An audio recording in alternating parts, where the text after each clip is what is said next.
Dear friend, all the people of the planet, men and women, black and white, west and east, Baha'i greeting to all of you, the Baha'i greeting of Allah, of how God is the most glorious. Time is 11:30. The date again is 23rd of March. Today I'm going to talk about the Baha'i teaching, which is the spiritual device that baha'u'llah has invented for the Baha'is, those who follow him, those who recognize him, a mechanism by which we can attain into a lot of most of the spiritual qualities. This is the only single action that only the Baha'is can do it. The non-Baha'is, they do not recognize baha'u'llah. First they have to recognize him, but as soon as they do, they are included, everyone on the planet, that we could learn what to do and gain all of the spiritual quality. Let me bring a couple of if you go in the Baha'i library, BahaiReferenceLibrary.org, and put teaching, pitching the cause, you'll probably see more than 500 references. I just have two of them. I'll bring it for you because this is the point. Abdul Baha says, quote, "O you servant of the blessed beauty, it is clear that in this day confirmations from the unseen world are encompassing all those who deliver the divine message. Should the work of teaching lapse, these confirmations would be entirely cut off, since it is impossible for the loved ones of God to receive assistance unless they teach." There's another one. I'm going to read that one too. Quote, "When the friends do not endeavor to spread the message, they fail to remember God befittingly and will not witness the tokens of assistance and confirmation from the Abha kingdom, nor comprehend the divine mysteries. However, when the tongue of the teacher is engaged in teaching, he will naturally himself be stimulated, will become a magnet, attracting the divine aid and bounty of the kingdom, and will be like unto the bird at the hour of dawn, which itself becometh exhilarated by its own singing, its warbling, and its melody." There are many points here to discuss, but that's what very important is. It's just to engage. He says naturally you will be stimulated. Naturally, just start doing it. And the mysteries, the divine mysteries, that cannot be explained, it will be all comprehended once you do this. And all other attributes that comes through it. So,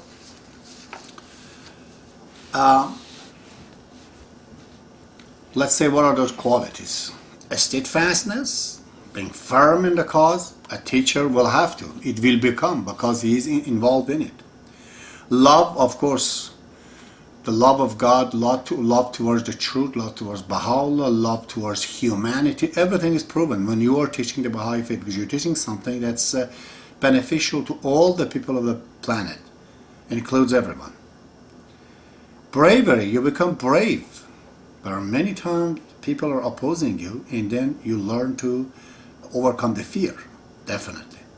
You're sacrificing your time, your money, your health, sometimes your sleep. You gain generosity because you're giving. You become wise. You collect a lot of wisdom because you're listening to people. You're trying to teach them. And understanding, another great spiritual quality, will just increase and goes up. Obedience to God, which is the sign of the maturity of the human being, to recognize there is somebody bigger than him, it will totally confirm itself. the giving and forgiving. A lot of times the people you teach, they make mistakes, they say bad words. Sometimes some of them they insult. You learn with a smile to forgive. You learn forgiving. You learn tolerance. You know, patience. My God, what can I say? Resignations. Because the situation becomes something that you have to become, submitted to God, whatever happens. You learn to trust God. So all these things that I mentioned and many other attributes which we do not have words really for it. We have to create words. The words are not enough to explain. That all creates the happiness, the spiritual happiness. Well, the method of teaching, there are many different methods, we can do, but in my understanding, as a professional teacher for 30 years, 35 years, I've explained at the beginning of my speech that in the relationship with people, relationship number one is with our spouse, with our children number two, then our family, and the friends number four. These are four relationships we have. In these cases, the best is not to talk too much unless you're asked questions, because you're too close to them. They see you in action. That's what they want to see, the difference of you. You have to put in action when the time comes. But you can always expose people to books, to writing. You can carry a couple of books all the time, leave it on the table as you're talking. People go through it, and sometimes, they just get interested. But once you start to talk to them and try to convert them, it becomes, not very good.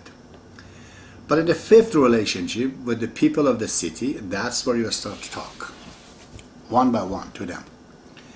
And in the sixth relationship, the relationship with your country and the planet, you could use media.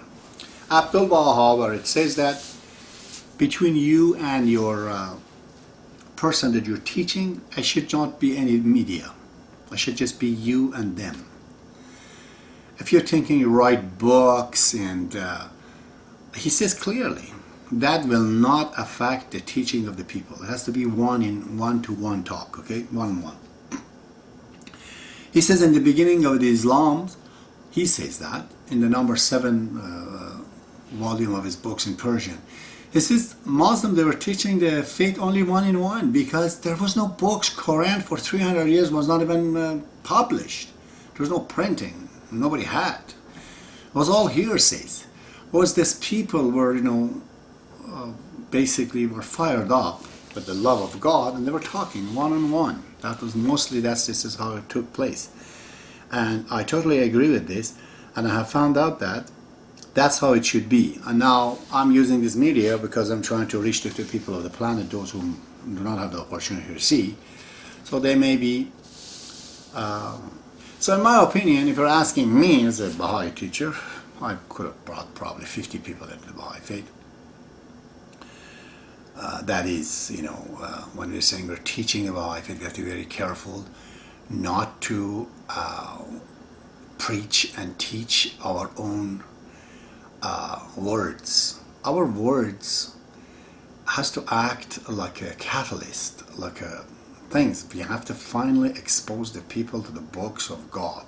Okay, but until then, you can talk to explain the situations and so on. The best is the people get familiar first with the history, because the history of the Baha'i faith demonstrate an actual attributes of God by every one of these martyrs. Those were very, very important method I've used always. It worked. First from the history, and then you can get to other books.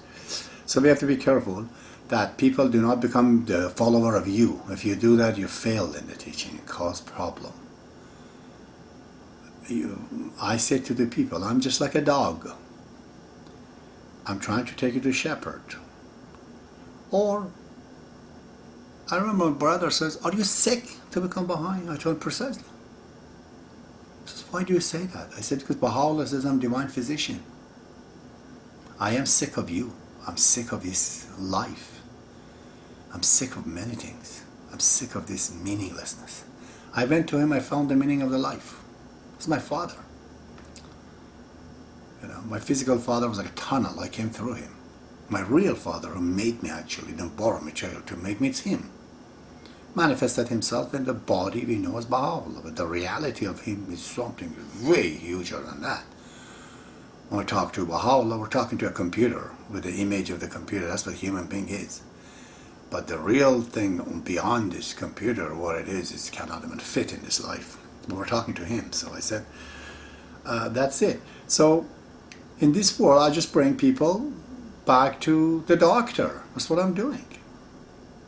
I have no other role as a teacher, really. And so the word teacher should not misguide us. We have to be very careful. What we are trying to do as a teacher, what's the catch for us? We find friends. When you teach people, you find new friends. But at the end of the day, our divine physician is Baha'u'llah. Anyways, I remember I told you before about my story. You know, in that meeting I went with Tawheed and talked to him. He gave me read for me the Masnavi of Baha'u'llah. It was very, very amazing to me that Baha'u'llah is actually a poet. How could a prophet of God write poetry? And that there was it. It just totally got me. So, but I didn't know how to teach Baha'i faith. I don't know, one day I was sitting somewhere in a place, again on that Armenian section, that's where I used to live. It's called, the street called Sirjan, that's where we live. I was sitting at this little convenience store that this fellow Mustafa, which was 2 years younger than me, he could have been a friend of my brother, not me, which sat down towards me. And I don't know, the word Baha'i came out of me and he just grabbed it and he would not let go. So, yeah, what is it? I just keep trying to tell him a few things. He just, before I know, started to talk to others and I said, listen, I don't know exactly what it is. You can't just go on like this. But he started to talk. I had a couple of other friends. I'm surrounded by people and I do not have enough information because I was Baha'i. I never read any books. Books are very hard to come by in Iran. I didn't read books. Mr. Mova had told me few verses here and then from Quran, but I didn't have a Quran even to show it. So I'm talking a few days, and then I think I saw Tawheed again next time. Somehow I went to his house, must have talked to him about this. And he said, yeah.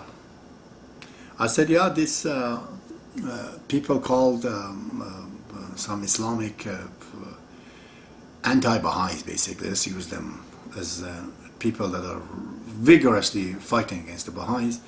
They were like mercenaries, man.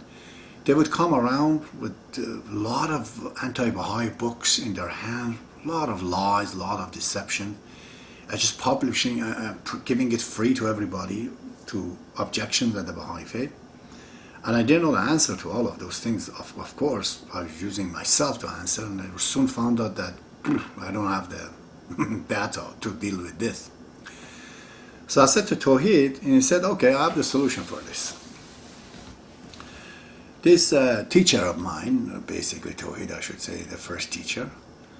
My first teacher was, I guess, my uncle that who brought the Baha'i into our family, and then, Mr. Mullah had a few relations with